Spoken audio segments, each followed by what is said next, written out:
welcome to Ideagen Global's Future of Summit, live here in Washington, D.C. I'm honored once again to have our friend Jeff Terry from GAF with us. Jeff, welcome. George, good to see you as always. Great to see you. Absolutely.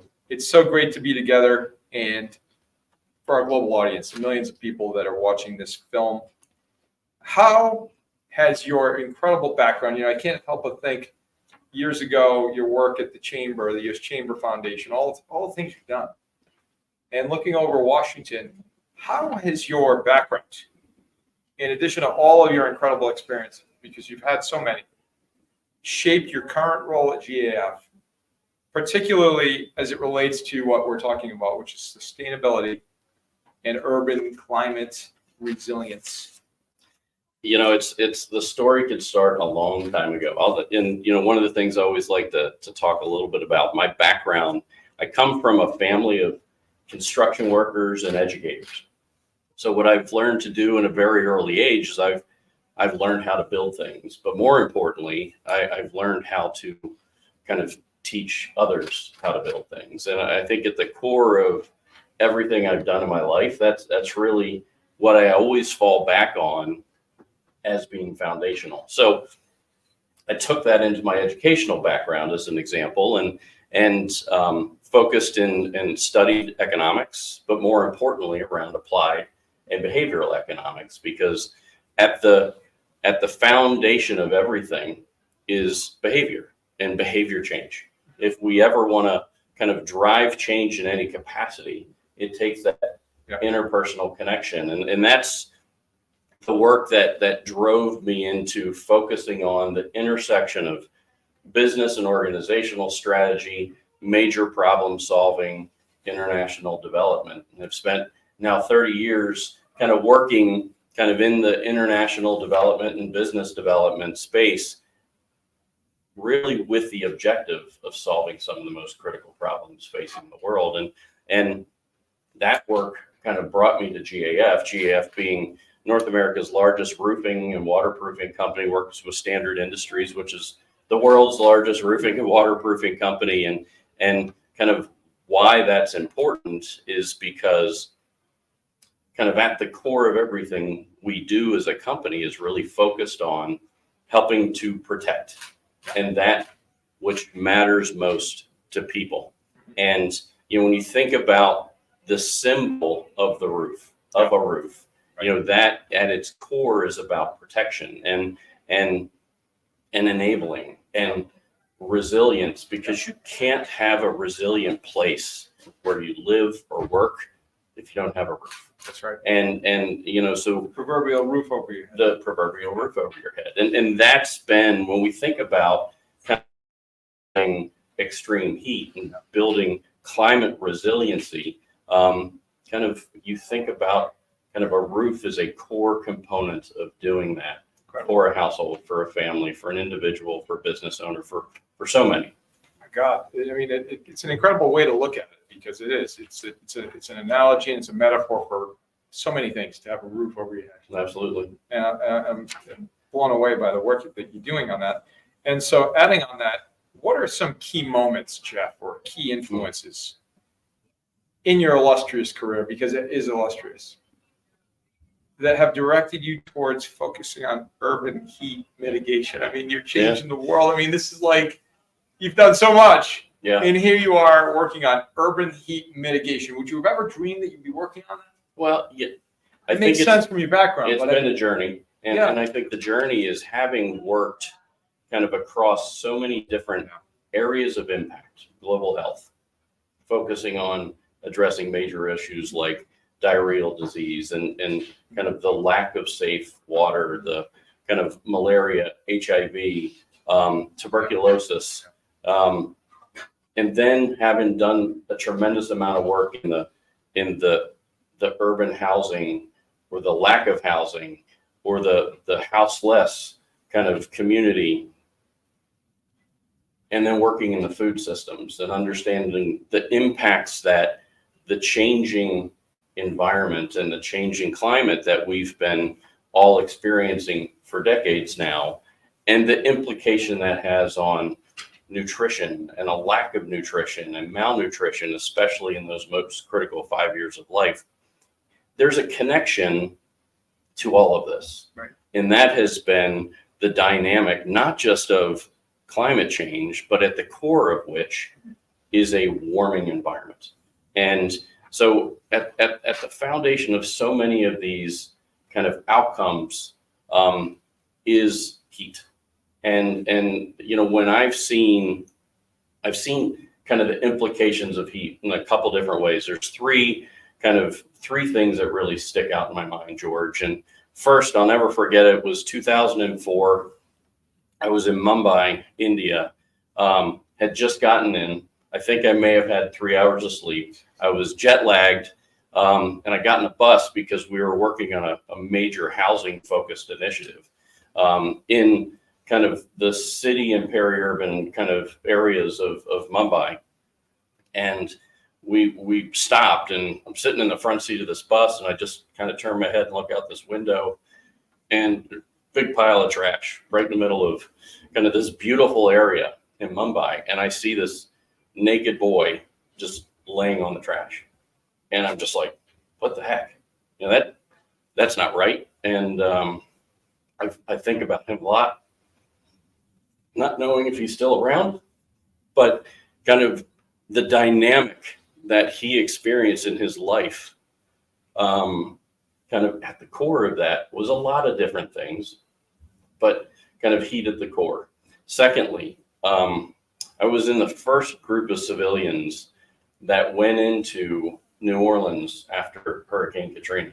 And I'll never forget flying in and just see the preponderance of blue tarps on top of homes.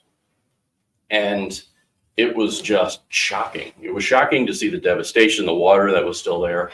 But then kind of the first kind of round of response was FEMA supported efforts to go put blue tarps on homes to build some kind of resiliency kind of for families that were still living in those homes.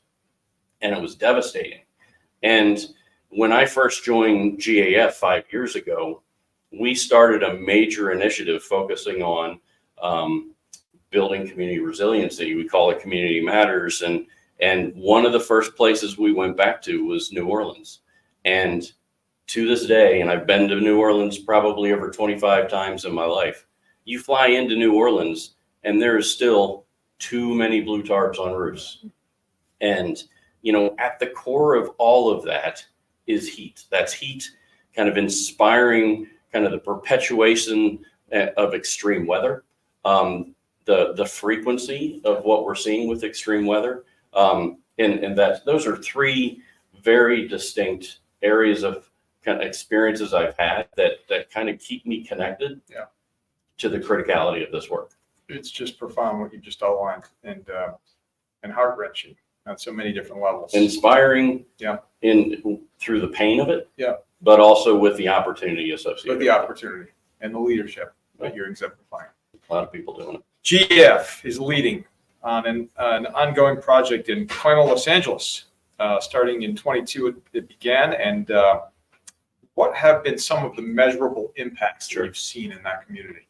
Yeah, I think, you know, Pacoima is this great little community just in the San Fernando Valley, just north of downtown LA. It is one of the hottest regions in the whole Southern California and the greater LA area. It is also an incredibly underinvested in community. 95% of the community is Hispanic and has not received a lot of the funding. I'll give you a great example. 40% of the tree wells across this whole community had trees in. So there was a kind of a major disinvestment or lack of investment into understanding the implications in one of the hottest parts of hottest parts of greater LA. We started working collaboratively with a great portfolio of partners, government organizations, agencies, nonprofits like Climate Resolve and Pacoima Beautiful, for example, who's an incredible community engagement and conservation-based organization. And what we did was essentially take technologies that we knew from our roofing products and have cultivated and developed coating products that actually could be used on the ground. Any hard surface on the ground that actually has solar reflective capabilities. And I'm not talking about turning the ground white. Is actually kind of technology that addresses and reflects kind of the long wave infrared radiation heat.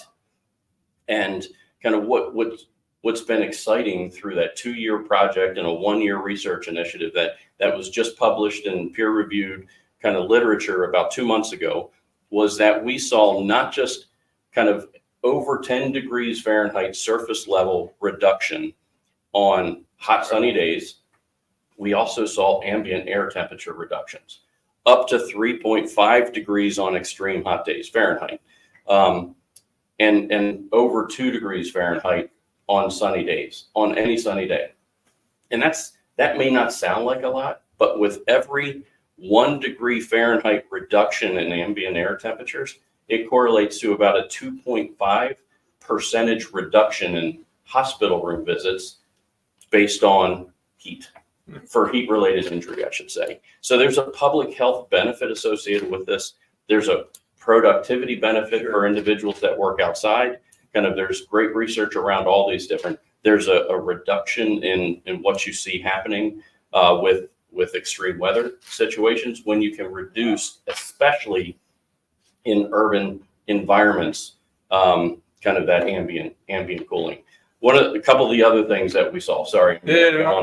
So it's a little technical and nerdy, but the scale of reflectivity for any surface is called albedo, and typically on a road you would see a road with a 0.05 albedo. The closer you get to 1, the more reflective it is. So most roads are not terribly reflective. We were able to increase the reflectivity, the albedo of all the hard surfaces on the ground, to about 0.22. Wow. Which was significant, which has also global or greenhouse gas emissions avoidance associated with it within that community itself. And, I think, so we've seen a lot of incredible results. We've seen downwind impacts on adjacent communities that weren't coated in reduced ambient air temperatures there as well. So kind of really good learnings.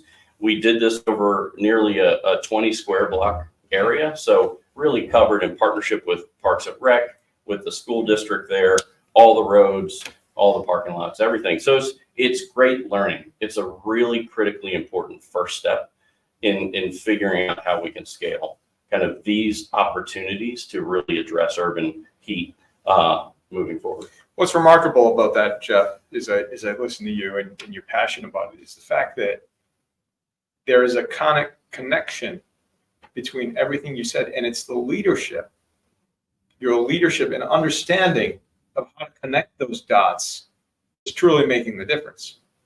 Because any one of those things, you could coat the roads, you could coat the parking lots, but without the research to back it up and say, well, why is this important? Would it mean anything? Well, I think research is critical to this. This has been an understudied and understood kind of solution. There's no one silver bullet here to address urban heat. This is one of the key kind of tools in the toolbox to use. If we use the existing roadways, et cetera. Yeah, but that when you think about kind of nature-based solutions and shading and green spacing and kind of all of these tools working together can have an even greater impact. This project was to start that process of saying, here's another tool, let's consider it. And it'll help you. It'll start cooling right away as soon as it's applied.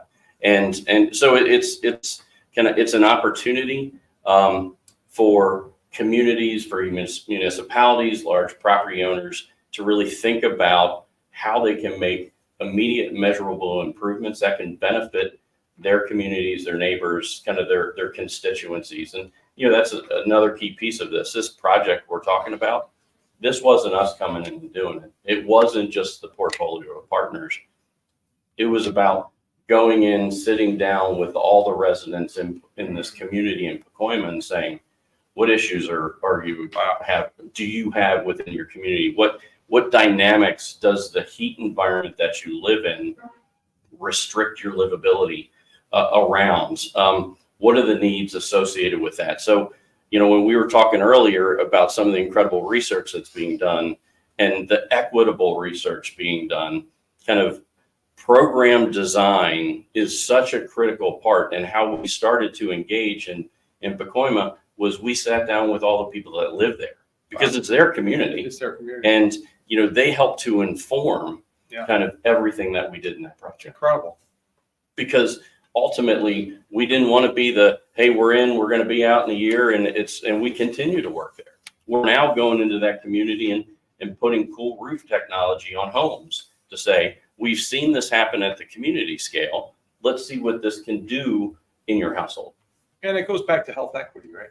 It goes back to everything. It goes back to equity for sure. Equity in general. Yes. Yeah, across the board. And I think that's the critical part of this. And so if you're advising municipal leaders, if you're advising the Congress, if you're advising the White House, or anyone in between, what advice would you give them if they're looking to attempt to implement similar urban heat mitigation strategies in government, NGOs, public sector, communities, cities, states? How would you? Well, I think first and foremost, let's focus on the root cause. We are a society that has become accustomed to treating symptoms. We have to treat symptoms, but we have to focus on root causes. Mm-hmm. And there is a lack of investment and a lack of attention focused on addressing heat. And at the core, heat has implications on so many different aspects of society, not just public health, but on kind of our financial institutions, on the economic viability of neighborhoods, of communities, of businesses, of households. The impacts that kind of the changing weather patterns, extreme weather patterns we've been seeing has both, again, on a health, on a financial perspective. Let's start focusing on the root cause. And again, there's no silver bullet here, but when you start to take some of the budgets that are being allocated, whether it's at the federal government or at state governments or at the municipal level, or even in large property owners, corporations and companies, let's start thinking about how we can band kind of focused investments together to really start addressing heat. And there's a lot of different solutions there, kind of beyond kind of what has typically been the solution. Just let's plant more trees, which we need. That's a critical part of it. Increasing green space, put other shading opportunities, but let's look at what can change right away. And that's if we can put a maintenance product, which is the same cost of a maintenance material on a road, that has the capabilities to actually reduce surface level temperatures and ambient, that's a part of the solution as well. And that leads us to your final call to action for our global audience. Millions of people that are watching this, what is your final call to action? I know, based on everything you said, that this is critical work. What is that call to action? I think the call to action, George, is kind of collaboration is key to solving any problem. And the way in which we can do that is by bringing ideas, service, technology, and innovations together in a way that says, hey, if we can point kind of to solving something specific, how do we create those opportunities? We're the kind of company that wants to be kind of engaged with governments, with other private or other corporations, other companies, other organizations, NGOs that can help address a critically root causal issue to the global environment and all the way down to individual communities. And that's the key. I mean, you can get in touch with me, sustainability@gaf.com, or I'll even give you my personal, jeff.terry@gaf.com, and find out more around the solutions that we bring. You can find it at gaf.com/sustainability, where a lot of our solutions live, not just on kind of from how we can address hard surfaces on the ground, but how do you address hard surfaces kind of on top of buildings? You look at any city from a satellite picture and you see two things. You see roofs and you see roads. we have to address those if we want to take seriously improving kind of the urban heat island effect and extreme heat impacts on the globe. And if you look at where that is, where there's mainly roads and roofs. It's where everybody lives. That's right. And with the urbanization that's happening globally, it's only going to get more dire. Jeff Terry, GAF. Thank you for all you're doing to change the world. Yeah, Thank you. Appreciate it. Thanks for Thank having you. me.